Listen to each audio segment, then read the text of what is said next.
Now, it may not please other people. It might not be good for the artichokes or for the strawberries, I'm not sure. But anyway, I like the sun.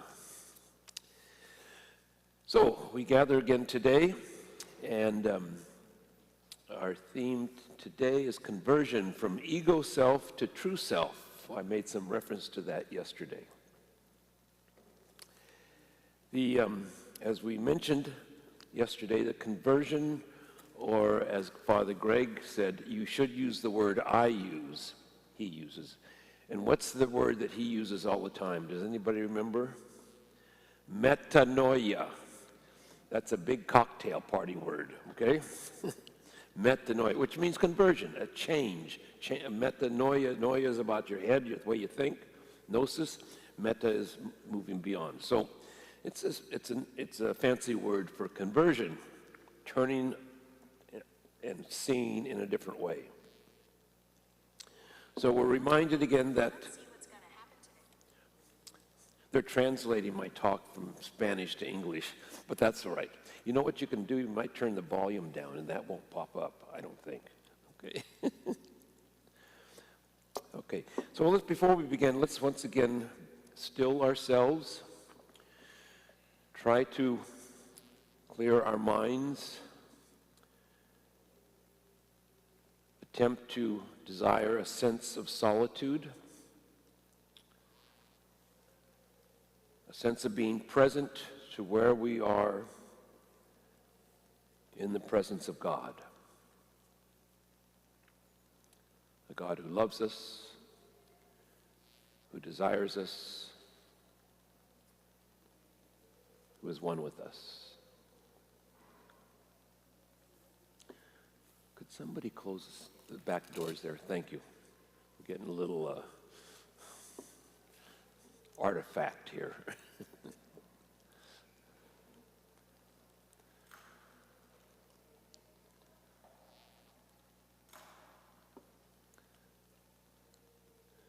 So again, we still ourselves and in particular still our hearts, quiet our hearts and our minds.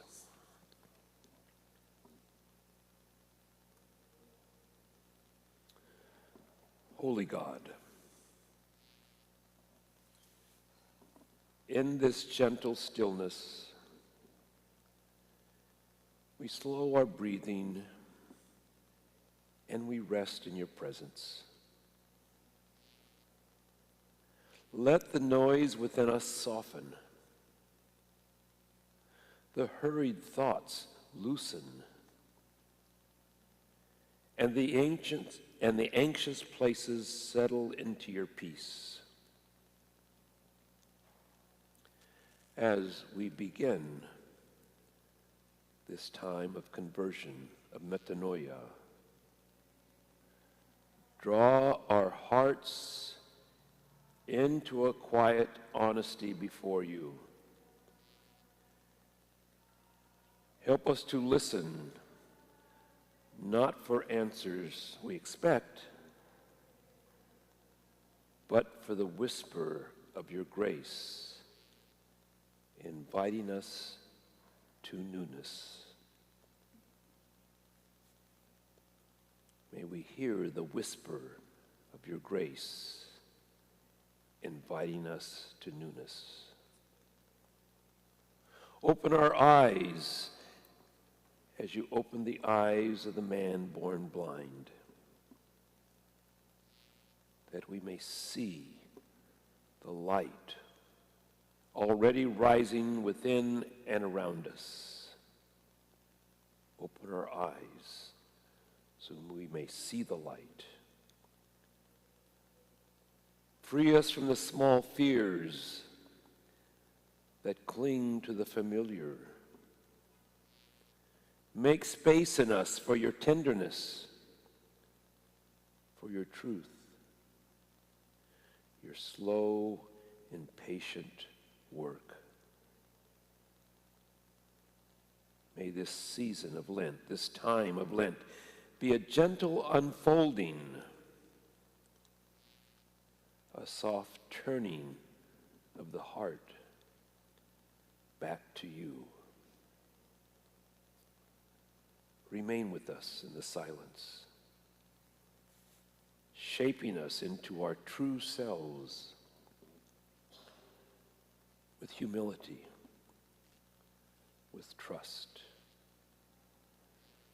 with quiet courage.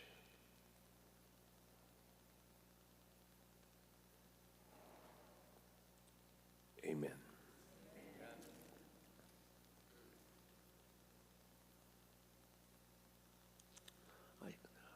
Is that in the chapel? I hear. Oh, okay. That's okay. Thank you. All right. Where is that coming from? So, again, as we said yesterday, Lent is a pilgrimage. It's a journey. Lent is a time for us to discover our true selves, not the selves that we have been conditioned to believe we are by what we've been taught or by some of our life experiences. Who is the God that created us? Who is the God that speaks to us? Who is the God that invites us to encounter God? As we heard in the reflection of the scripture from John's Gospel yesterday, the woman at the well, Jesus encounters her and she encounters Jesus. And it is a pleasant, simple dialogue and acceptance encounter that changed the way in which that woman saw herself and saw her hunger for love, which she found in Jesus. So today we're going to continue our reflection that Lent is a chance for grace, for mercy, for love, for God stretching our horizons, how we see beyond ourselves. We wish to see and not be blind to the presence of Jesus in God. Again, last time I went to the eye doctor, he says, you got some cataracts that are starting to form in there. You know what those are, right? Some of you have had those and some had them removed. Several years ago, I had a friend of mine that was an ophthalmologist, and I saw him do about 6 or 7 of them. I was just right there next to him, watching in the microscope. It's fascinating. How simple it is today compared to what it was a long time ago. It's done in a few minutes, and you don't have to stay on your back for days at a time, and it's very different. But again, it's like I mentioned yesterday. Sometimes we don't want to get things checked. Sometimes we're just as happy not to be able to hear as well as we ought to hear. It's like my mother used to say to my dad, "You have selective hearing." He had hearing aids, but he still heard what he wanted to hear, not what she said all the time. You know what that's like?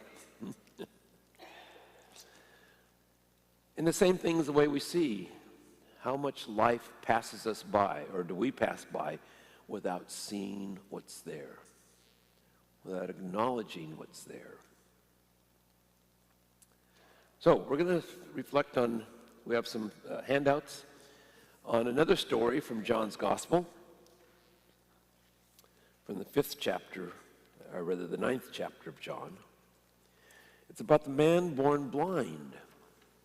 And this is an abbreviated version because the scripture is pretty long, so I kind of cut it down to. And this is the gospel that you will hear at Mass, not this Sunday coming up, but the following Sunday, the 4th Sunday of Lent, I think it is.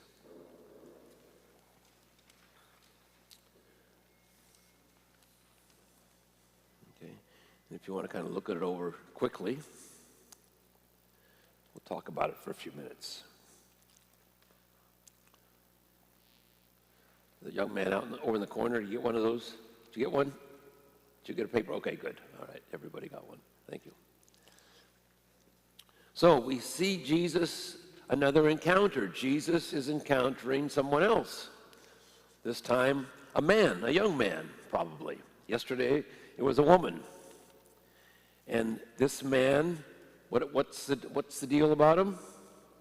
He's blind. And how long has he been blind? Since birth. Wow. And what might that say in the minds of the people at the time, that he was blind since birth? Why is that? Because his mother and father were sinners also. He inherited their sin. Good point. And he can't see. Right? He can't see. Now, I can't see what's right in front of my nose half the time. You know, if you don't aware of this, ladies, are you able to see everything all the time? Do you ever say to your wife, "Where's my shirt?" And she says, "Where?" "In the closet." "Go check." So I go you go back to the closet and you look in the closet. Was the shirt there? No, it's not there. It's not there. Oh my God. He's so damn blind he can't see what's in front of his nose. Huh? What's that? Oh, I didn't see it. Ladies, have you heard that line before? We can't help it.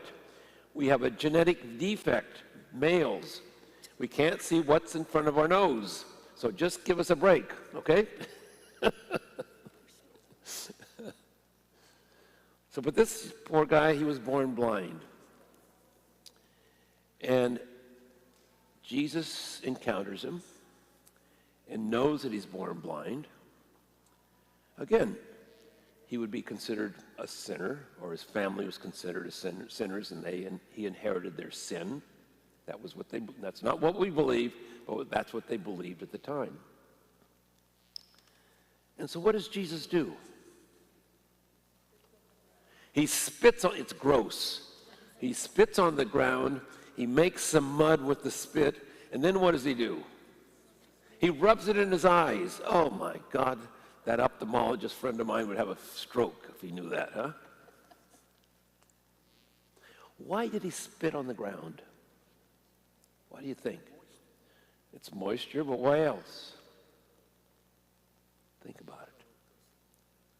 What, in the book of Genesis, what was humanity created from? The dirt, the dust, huh? The dirt. Jesus spits in the dirt, makes a paste, and rubs it in his eyes. So what do you think that was a sign of? What do you think Jesus was trying to say through that simple gesture that was gross? Rebirth. It's a recreation of the man. He's recreating the man from which he was created, from the dust, from the dirt of the earth that we were all created from in terms of the stories that we know. And he was given rebirth. He was given new sight. He was brought back to what God originally intended him to be in creation before the fall of Adam and Eve. So, these little things, if we understand, there's a reason why these things are mentioned. It's just not because it's gross, but because it states something deeper. It's a sign of something deeper. And the scriptures are full of these kind of situations. So he spits in the eye, and then what's he tell him to do? Go to where? To the pool of Siloam, huh? Right. And he goes to the pool. Now, if God or Jesus told you to, after you made mud and put it in your eye, and said, now go and wash in that dirty well over there. Maybe it's not dirty. This well, where this water is. And what would you say? Where's the well? Yeah, I can't see. Good point. Okay. What else? Well, you might say, well, whatever you say. I mean, you spit in my eye or made mud, put it in my eye. Well, I might as well go wash it out now. But it's not so much the act of washing, which is important, because that's also another sign of what? Baptism.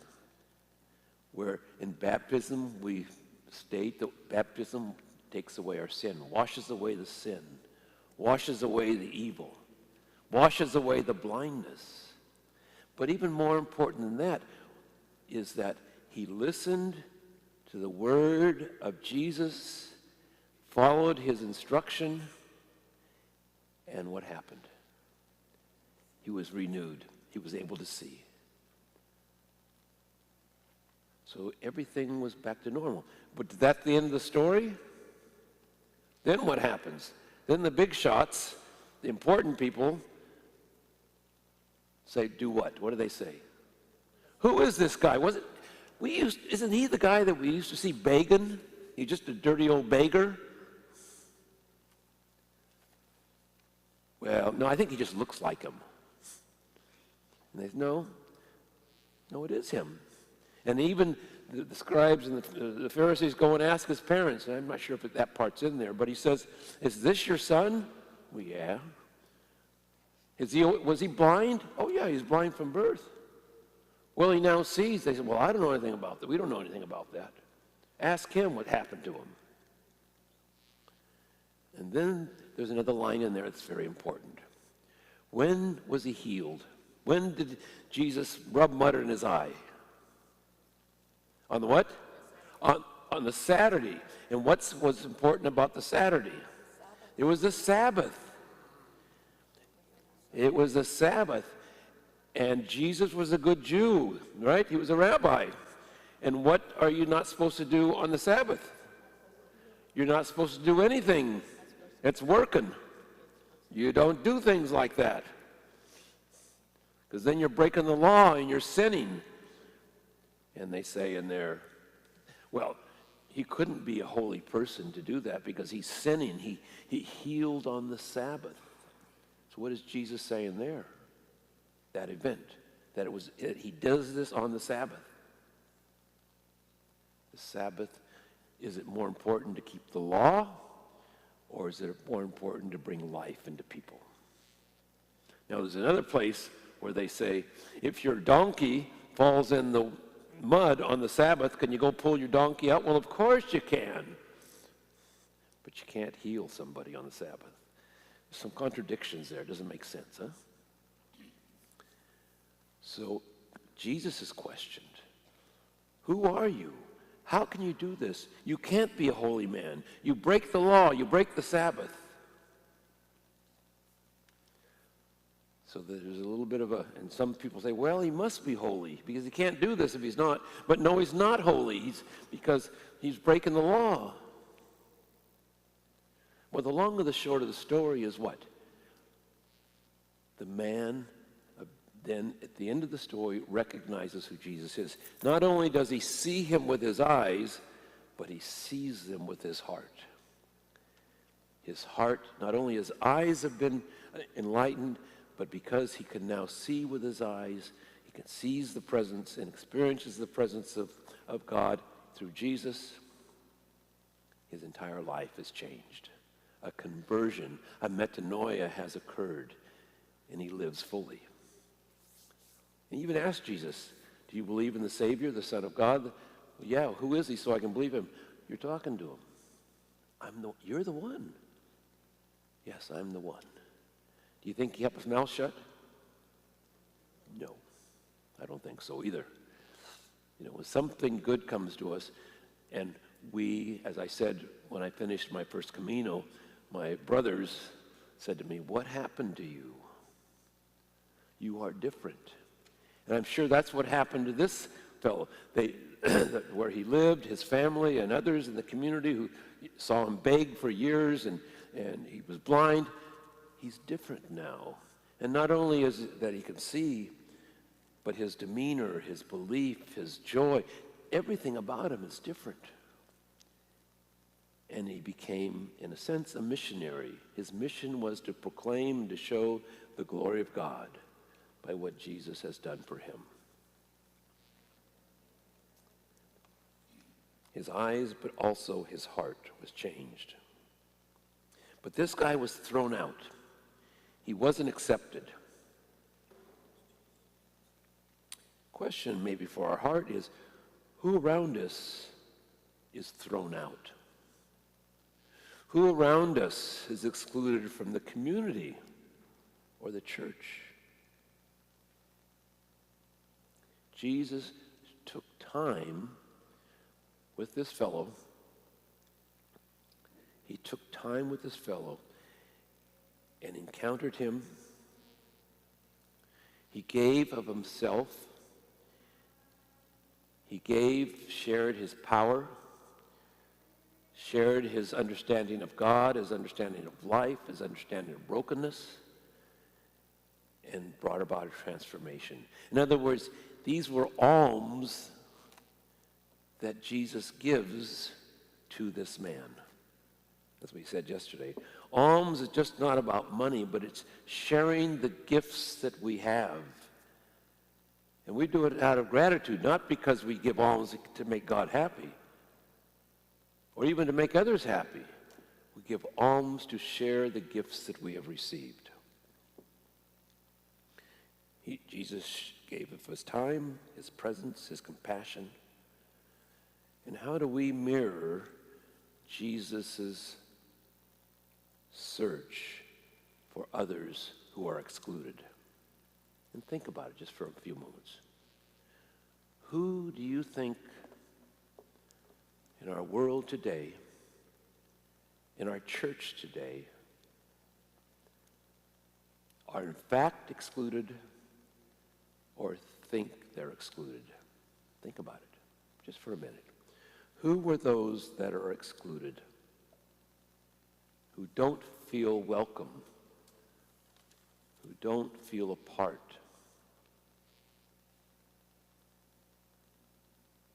Who may be a little different?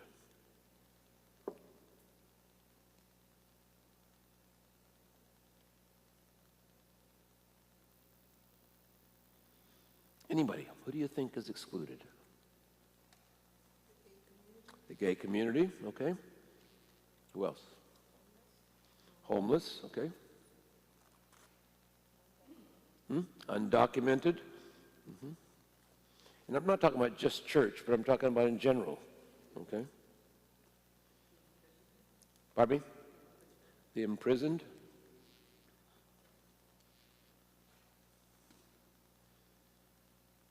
Okay, that's a few. And there's a lot of others out there. You know, it's interesting you mentioned the imprisoned. I have a friend who was a priest up in Northern California for many years, and he got in trouble. He's about 10 years older than I am. You know what I mean by he got into trouble, huh? The sexual stuff with kids. He's no longer a priest. He spent about 6 years in prison. He was an ideal prisoner. He had, and he tells a funny story. His bishop at the time, or in this diocese, came to see him at the prison. And when you're in prison, you don't kind of you don't share too much about why you're in prison. Everybody's there, and everybody knows everybody did something, but you don't get into particulars. So it was kept quiet, other than maybe one or two guys that he really trusted that knew about him. So the bishop shows up in the visiting area. There's kind of some tables and a bunch of people around with visitors. And he says, the bishop says, "Well, Father, so good to see you."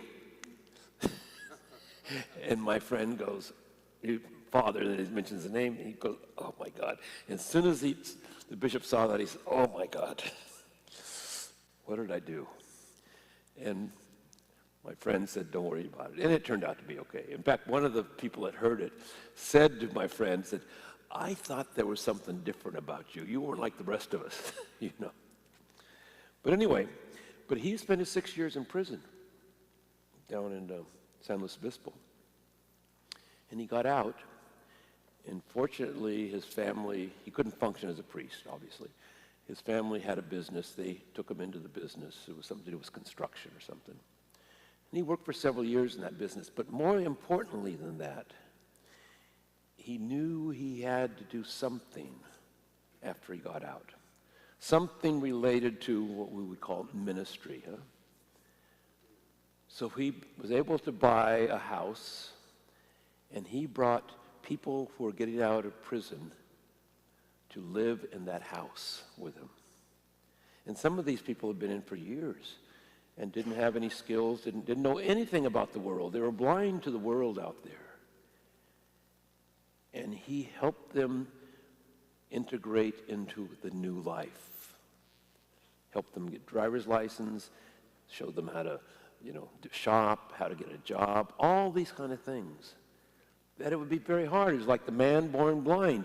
They were blind to the world outside. But because of the goodness of his heart, he welcomed them. And they ended up buying another house. So they had two houses. He had two houses. Now he's 85 years old, and he's finally kind of given up that. And they've got a board or something that's kind of overseeing this, and he's kind of living in retirement. But I think, what a wonderful thing.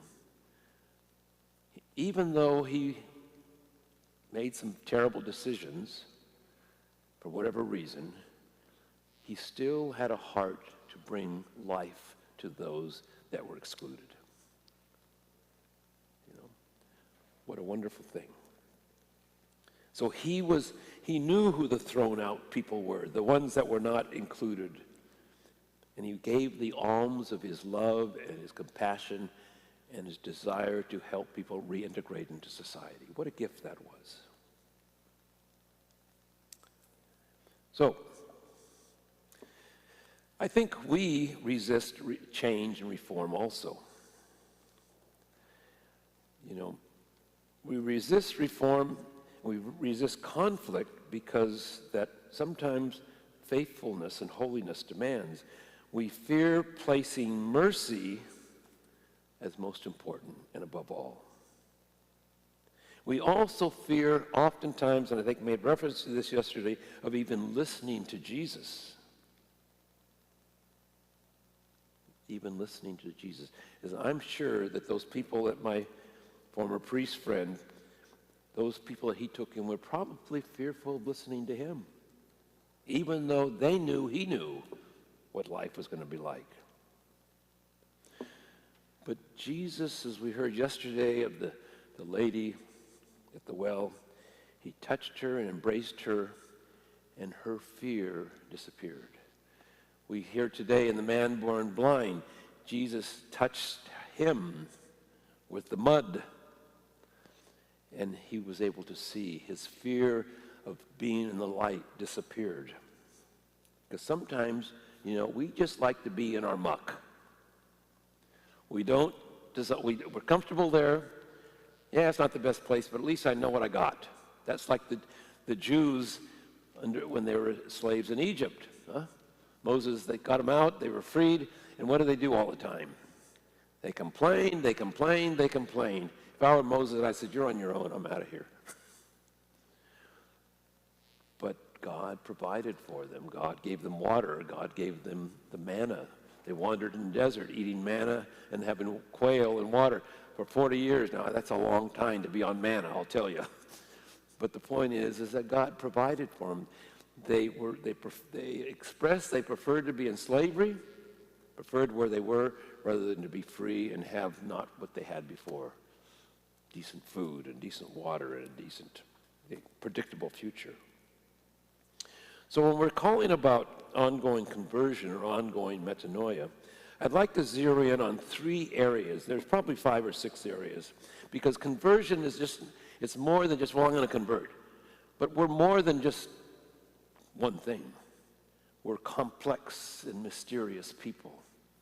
I think we can all agree to that, because sometimes things happen and we just shake our heads, well, I don't know where that came from, or I don't know why I did that, or what, we're mysterious. It's hard to pin us down all the time. But I'd like to focus on 3 forms of conversion. First of all, religious conversion. And I'm going to get into this, but religious conversion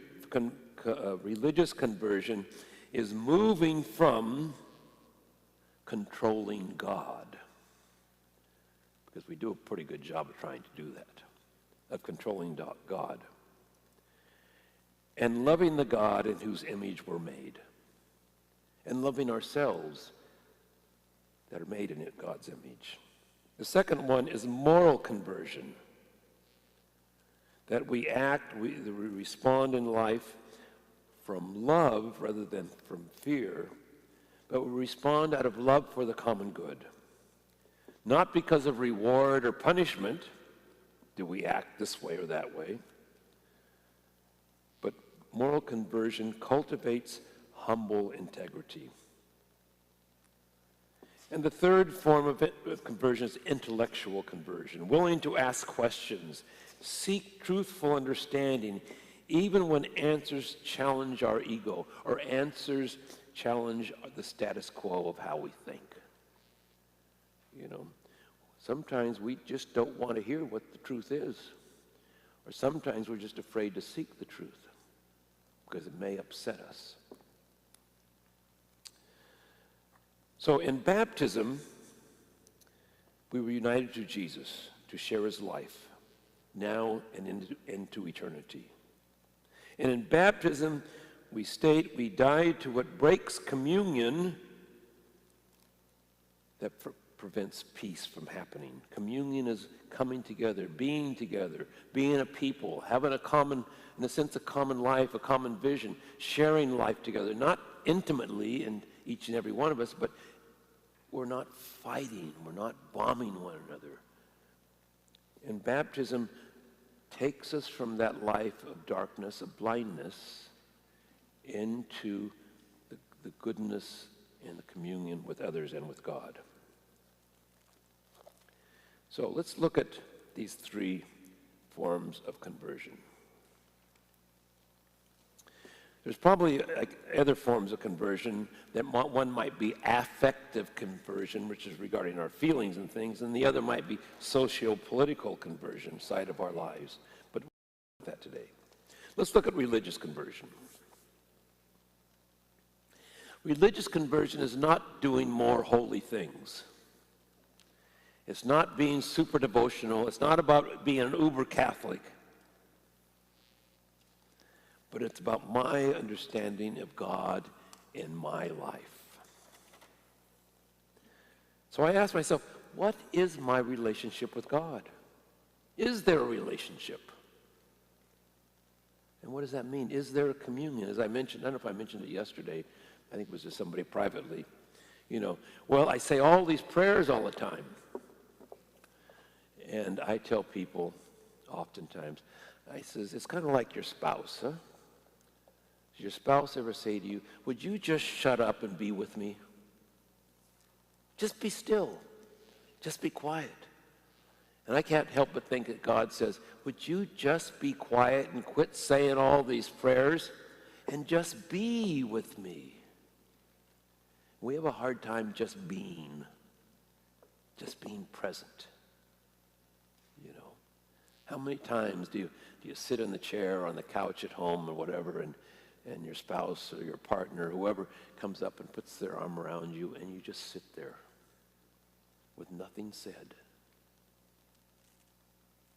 And I think that's, God is like a beloved, we're the beloved children of God. God is like our beloved father or parent.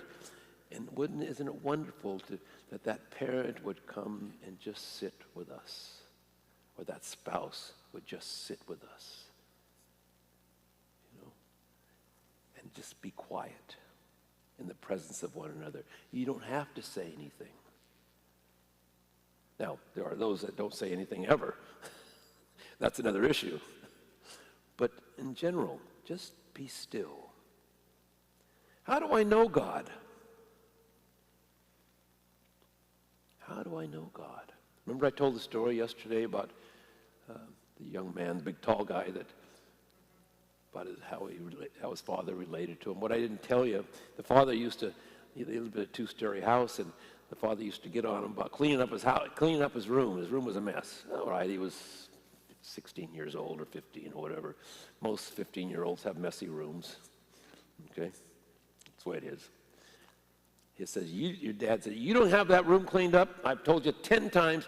By the time I get home from work today, if you don't have that room cleaned up, you're going to find everything in that room on the front lawn, front of the house. So when my friend got home, he walked down the street up toward the house, The window was wide open, and everything in his bedroom was out on the front lawn. His dad threw everything out the window. No wonder he had a problem with God. Because we learn to experience God through the relationships we have with others who give us life. And if that's the way God is, that was his understanding of God. That God was nothing more than a big ogre that was impatient and would do whatever he had to do to get his way. That's what his father was like. Is that our God, that we believe that God will do whatever we have to do? How many of us say, well, I deserved it because I did a terrible thing, so God's punishing me? We've all been there at one time or another. God doesn't punish us. That's not the way God is. So what's that experience? What is our sense of knowing God and experiencing God? How do I control God? You know, it's kind of like a bargain with God. God, if I do this, you're going to do this, right?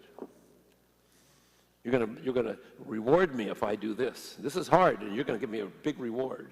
If I work hard, I'm going to make lots of money because you're happy I worked hard, and you're providing lots of money for me.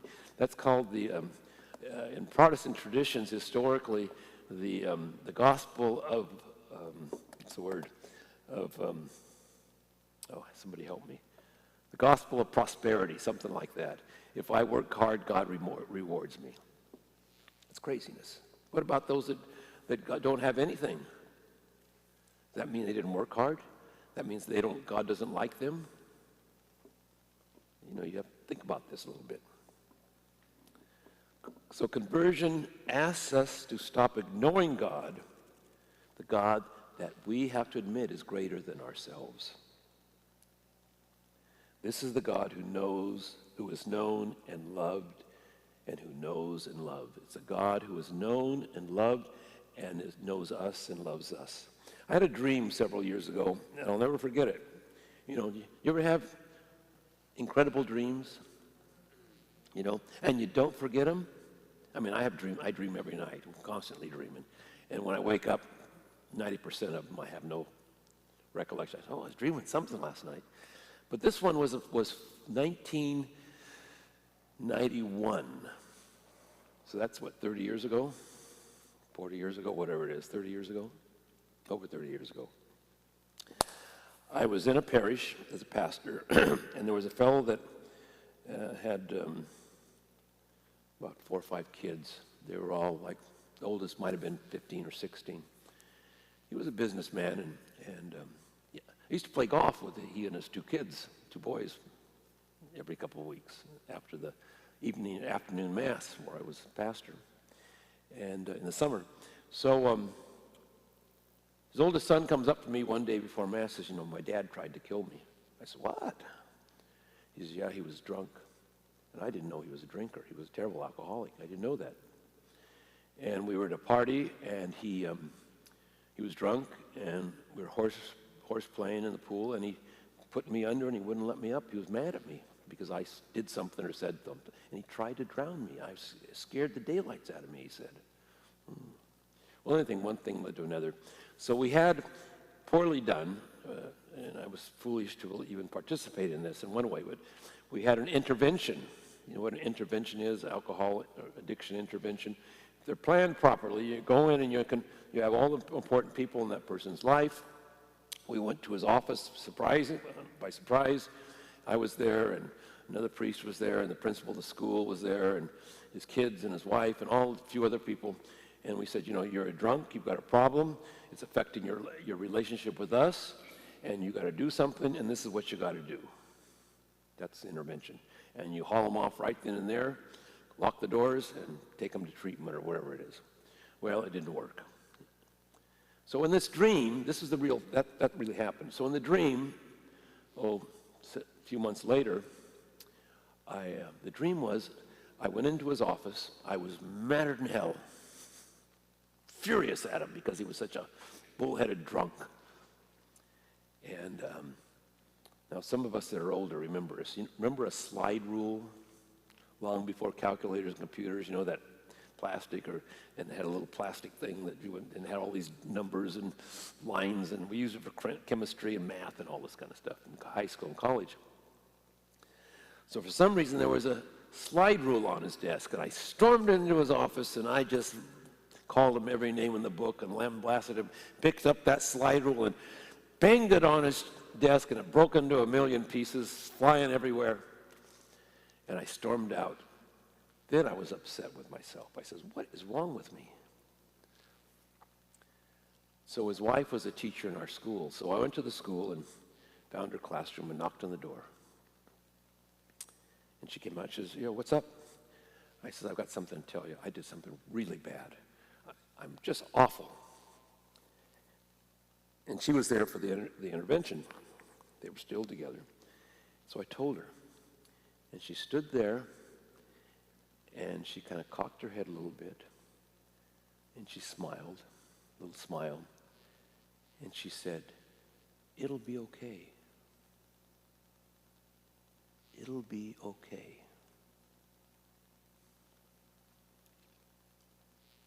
I never forgot that. So who was this woman? Who was speaking to me in the dream? God was speaking to me. Yeah, God was speaking to me. He kind of smiled and said to me, it'll be okay. What a wonderful dream that was, and that's never left me. And several years, many, many years later, I was saying Mass in the parish where they went. It's an evening Mass, like the 5 o'clock here that you have on Sundays. And I saw her coming up the communion line. And I gave her communion. I said, I want to see you after Mass, because she knew nothing about this dream. I hadn't seen her. So she came up, and I told her the dream. And she kind of cocked her head and smiled and said, oh, thank you. I says, how are you? She says, I'm going in next week or this week or something for my third, I think it was her third colon cancer surgery. She says, I have colon cancer. And how did I respond to her? It'll be okay. She said, I know. It'll be okay. A year or so later, she eventually died of the cancer. But she was okay. Now, they weren't together anymore. And he just kind of died recently. But anyway, that was an image of God that still is with me. That's the God I believe in.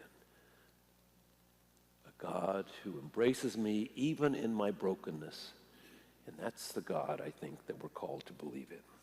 That's religious conversion. The way I've changed my whole way of understanding and believing and experiencing what God is about. So where do I need religious conversion in my life, in your lives? Can we believe in a God whose image we are made into rather than making God into our own image? Think about that. Is it my image of God? Is it my imposition of who God is? Or am I truly in God's image? Moral conversion. Moral conversion is not about moral perfection. I have to be perfect. But it's about making decisions based on love. Love for the common good. And decisions based on the consideration of others. So I ask the question, what is my motivation for the things that I do? Do I do things because of the reward I might get? Because if we don't do that, then we sin and we're wrong. And if we sin, what do we fear? Punishment. If I die in the state of mortal sin, what's going to happen to me? I'm going to hell. And so are you, and don't you forget that. Okay? Fortunately, we don't use that terminology too much anymore about mortal sin and venial sin. We might say serious sin, or sin that separates us from God and from others. And for so many of us, what we consider, that at least what I hear in confession oftentimes is people, I says, is that a mortal sin? Well, I don't know. You tell me, Father. Oh my God, it's not my sin, it's your sin. Is it a mortal sin? Have you separated yourself from God and from others, from yourself in a serious way? Like you don't care about anybody else. It's all about me. It's that pride, that self-ego, all right? Or is what I do based on my concern and how I live in communion with others? So what is the motivation for the things that I do? Do I live life out of love or out of fear? I'm going to not do this because if I do, I'm going to sin, or I might get caught, or I might get in trouble. That's not a good reason. I mean, it's a practical reason, but it's not a good reason to live a moral life. So it's about a sense of moral integrity. And I think we all struggle. I struggle with that, moral integrity. It takes a great sense of personal humility to accept and embrace my moral shortcomings. I'm not perfect. As Pope Francis said constantly, what did he say all the time? Especially after he was elected Pope. I am a sinner. It takes humility to say that. The Pope of all people saying that. I am a sinner. And each and every one of us are sinners. We're made in God's image, but we're not living in God's image oftentimes. I must confront and encounter my immature and selfish reasons for doing good. It's great to do good, but if it's for my benefit, if that's the primary motivation, there's not much integrity with that. And, we have to move from our moral position based on reward or punishment. That's not why we do things. But we do things out of our true concern for the common good. We hear that a lot. That's part of our faith tradition, the common good. How does what we do affect others? Not just affect me. And that's a very problematic issue in our culture today, especially in this country. It's always been an issue, but it's really a serious issue today, because who cares about the common good? It's the good of a few, or the good of me, or good of that group, or that. It's not about our common good. Okay. And one more, and then we'll just take a break. Intellectual conversion. Somehow or another, we've been told and led to believe that we're not supposed to ask questions. We have to take everything hook, line, and sinker without any question. That's just the way it is. The priest said, or a sister said, so just forget about any other possibilities. Priest and sister are no different than you and me. They were formed in a certain way. They brought with them their culture, their belief system. It's not necessarily the right belief system. Pope Francis, again, something that he harped on constantly was something called clericalism. Okay? And you don't have to be a priest to be clerical. Clericalism means I know better than you and you don't know, so just get over it. So an attorney can be clerical. A doctor can be clerical. Anybody but thinks they know more than anybody else, and they have all the answers. That's what clericalism is all about. And just because I'm saying that, this doesn't mean I know it all. I'm just proposing to you things that maybe I've struggled with and think about, and encourage you to do the same. So asking questions, we will eventually, if we continue to ask questions, if we continue to doubt and seek the truth, I will arrive at a greater understanding of the truth. And we're never going to possess the truth absolutely, ever in our lives, until we meet our God face to face. So if I think I have a firm possession of a correct way of thinking, I'm going to be in trouble. Because if this is the way it is, for those that don't believe that, they're what? They're dumb and they're stupid and they're losers. All right? Just because I think something and somebody else thinks differently, they're wrong. They're wrong. You know, if we acknowledge this, and I think Pope Francis was wonderful about asking these questions. He says it's wonderful to ask questions. He said it's wonderful to disagree, because when we listen to one another, we always gain something new. We all possess some part of the truth. None of us possess it all. That's what this notion of synodality is about. It's about listening to one another, we all have the Spirit. None of us have necessarily any more than the other. It's about how we are open to the Spirit, and how we are open to the Spirit that is guiding our lives, and how we find the Spirit and find God, and the Spirit helps us to find God in our experiences of life. You know, people come to confession and they confess sometimes terrible, and sometimes not so terrible, difficult things, and I never beat them up. Sometimes I feel like it, but I never beat them up. But I always say, what did you learn from this sin? Where was God present in this sin? Well, how can that be? God is everywhere. God is even present in my life when I sin. And what have I learned because of this sin? So sin isn't necessarily the end of the world. In fact, St. Teresa of Avila said one time, the greater you sin, the greater you recognize the goodness and the love of God's mercy. You know, if you just do little things, yeah.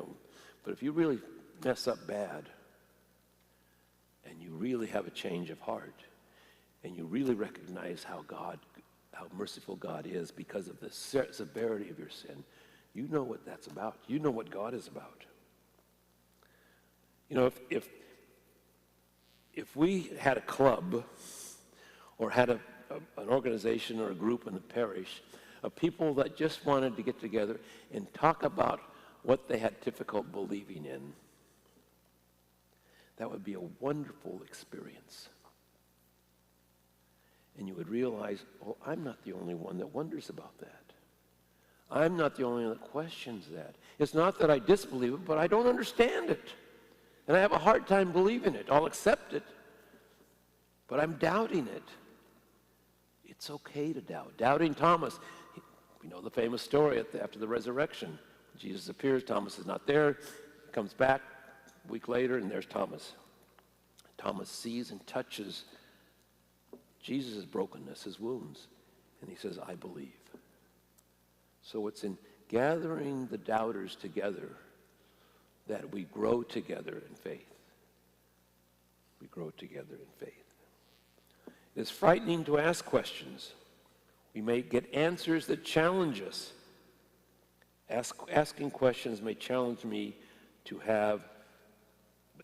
it causes me to listen differently. Yes, God is present and with us. All right, let's stand up for a few minutes and stretch a little bit.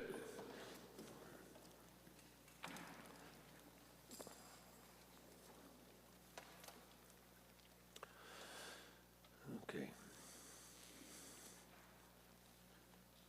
Does it work? Okay, sit down. We'll be finished in a few minutes here. So I'd encourage you, if you have your papers there, maybe you might have a pencil.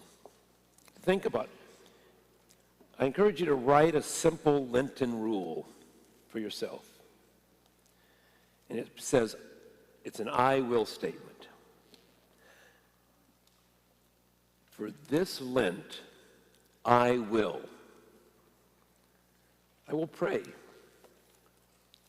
When and where and how will I pray? Concretely, just something very concrete and very practical, okay?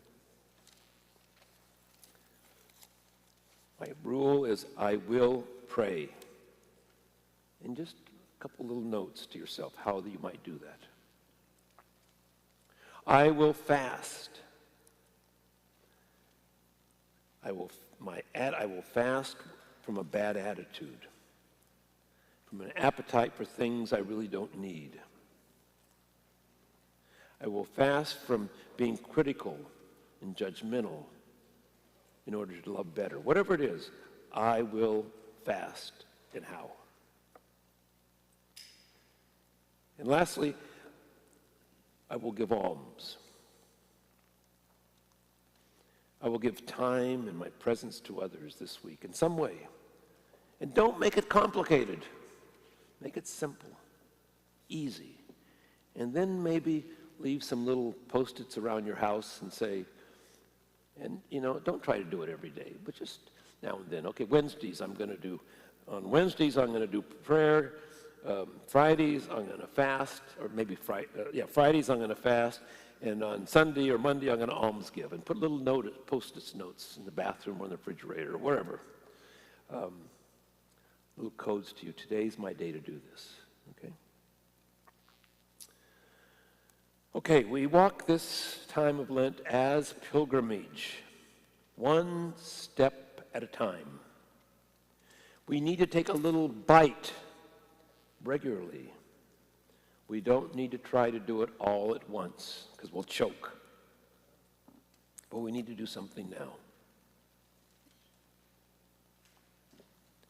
We pray then for the grace to move from fear to trust, from ego motivated to motivation because of who our true selves are, to move from slavery to whatever it is that's holding us, to freedom toward divine love. And we pray. Holy God, you invite us into continual conversion and deeper love. Shape our minds, our choices, and our hearts, so we may reflect your mercy and your love, your joy in all that we do.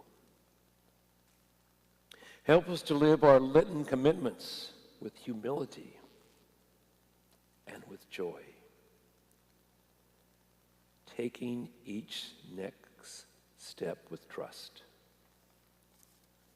And send us forth as pilgrims of peace and companions to others on the journey.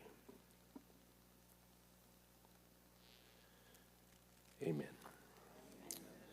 Okay, before I talk about the Franciscans, again, this is the gospel reading in 2 Sundays from, not this coming Sunday, that was yesterday's reflection, the next Sunday, okay? And there's some questions on the back. And so after this week, I would encourage you, after this Sunday, to reflect on the scripture from yesterday that we studied, to spend some time Wednesday on, take some time to reflect on that, reflect on the questions. And then after this Sunday, for the next week, take some time to use the gospel we have here about the man born blind. And then tomorrow's will be the Sunday before Palm Sunday, okay? Any questions on that? All right. Now, Father Greg says, who are you guys? Who am I? Who are these Franciscans? Well, you know, that guy over there, St. Francis of Assisi, 800 years ago, this October is when he died. It's the 800th anniversary of the death of St. Francis. So it's a big jubilee, and you'll probably read something that Bishop Ramon sent out a day or so ago about the ways, and there's a plenary, the Pope is offering a plenary indulgence, and there's some things you got to do to get that. But to acknowledge the spirit and the power of the word, the work of St. Francis of Assisi. You know, Francis listened to his dreams, and his dreams spoke to him a great deal, and they formed his life and ministry. So he listened and he responded, and that's part of maybe what we do during this time. So Francis, in a short time, he was Assisi, that's central Italy, in the province called Umbria, where I visited several times and been there several times. He formed this group of brothers, and they were a little bit of everybody. There were some great teachers and great saints and a few nuts and crazy people. Anyway, and that's the way Franciscans continue to be today. There's some great, bright people scholars, pastoral people, and there's a few nuts and other things too, okay? We're part of the human nature, or human creation. And this thing we call a habit, it's not a gown, it's not a, it's called a habit. And it's, we wear this rope, you know, like the Benedictines and things. What do they wear around here? They wear a belt, a leather belt. Well, that's too rich for us, you know. You got to have a cow and stuff to have leather. So we just have a simple rope, and they've got 3 knots in the rope, all right? And those represent the vows that we take when we are professed as our first profession: poverty, chastity, and obedience. So we live those 3 vows. I had a provincial one time said, I was talking to so-and-so, and I asked him, how's your knots doing? Well, the first one's getting a little loose. He says, tighten it up. And then laughed, okay? And we used to be, we have, instead of dioceses, we have what we call provinces, and each province has a provincial and a council. Well, we used to have 5, and this used to be the West Coast, primarily from Washington all the way down to, at one point we included Utah, New Mexico, and Arizona. Anyway, so we were up to about 300 Franciscans at one point in the 50s here in the West here. We were the province of St. Barbara. But 2 years ago, we came together. 5 of the 6 provinces came together, and now we are one province in the whole United States. There's one other province that's decided not to join, but and we're the province of Our Lady of Guadalupe, and there's about 600 of us now in the province. The unfortunate thing is, like most religious orders, is that 50% of our guys are over the age of 70. So another 10 years or so, we're going to be down to maybe 300 if we're lucky. And we have new guys coming in. We have a year of training, kind of like boot camp, called the novitiate. And the national novitiate now is at Mission Santa Barbara, where I live. So unfortunately, there's only 4 guys there now. And there's 4 and a team of 4 that works with them. And then I live on the other side of the mission, and there are 11 of us, and I'm right in the middle of age, okay? Brother Angelo Cardinale, you all know Jerry Dorney, right? You know Jerry? She's been here forever. She just had her 95th birthday. She lives down the street over there. And it's her brother that I've known since I was a little boy when he was in San Juan Bautista as a young friar, and he lives next door to me. He's about 88 now. But we do many different things. We have, as I said a few minutes ago, we have some that are brilliant professors and theologians and historians, and take ancient manuscripts and translate them into modern languages and publish these things. We have some that are doctors, and I'm a canon lawyer also. We have about 6 or 7 canon lawyers throughout the United States. We have pastors, and we have retreat directors, chaplains. We do, in St. Francis, it's not about ministry, never called it ministry. He says, in the rule that he wrote, it says, Franciscans must support themselves by the work of their hands. Now, we are mendicants, but he says you can go out and beg if you can't work. But you can't sit around and watch soap operas all day, okay? You're required to to live by the work of your hands. So we are called the Order of Friars Minor, which means, friars mean brothers, frates, okay? Minor means the poor, minori. An order, it's a religious group, okay? So by our definition from our founding, we were called to live simple lives, not extravagant, okay? We were called to work with the work of our hands. That's how we support ourselves. So that's what I'm doing here. It's the work of my mouth, not so much my hands. Well, my hands are pretty active too. And we live simple lives. And our lives are identified with the poor. The wealthy is not a problem. But we identify more with the poor and the simpler people. Okay? We're all over the United States. We have a provincial. He's up for re-election in this summer, and the whole council. Any other questions about us? Pardon me? Great job. Oh, thank you. Okay. Yep. No, good, thank you. So I was a diocesan priest. I was a priest ordained for the Diocese of Monterey in 1979, a year before Father Greg. So I was a priest of the Diocese of Monterey for 18 years, okay? And then I got an itch. I grew up with the Franciscans in San Juan. That was my connection. I grew up with the Franciscan sisters that were in San Juan for many, many years, 75 years, and I had them in catechism. So I had this Franciscan influence that I didn't even know I had. Because I didn't know what it was. I just knew kind of what I was about, a little bit what I was about, and in the way I thought, a little bit, but I didn't know why. I decided 27 years ago to leave behind the diocese because it's a whole different way of living, and we live in community. Okay, I wanted to live in community. I wanted to live with other people. I wanted to have other people to pray with in terms of my prayer life. I wanted to have an opportunity for a variety of ministries, not just be a pastor for the rest of my life. Okay, and I've had all kinds of opportunities at that. I don't know, there was something else, but that was the reason I changed. So I changed, and Bishop Brian reluctantly let me go. And some of us are ordained, and some of us are not ordained, but we're all the same.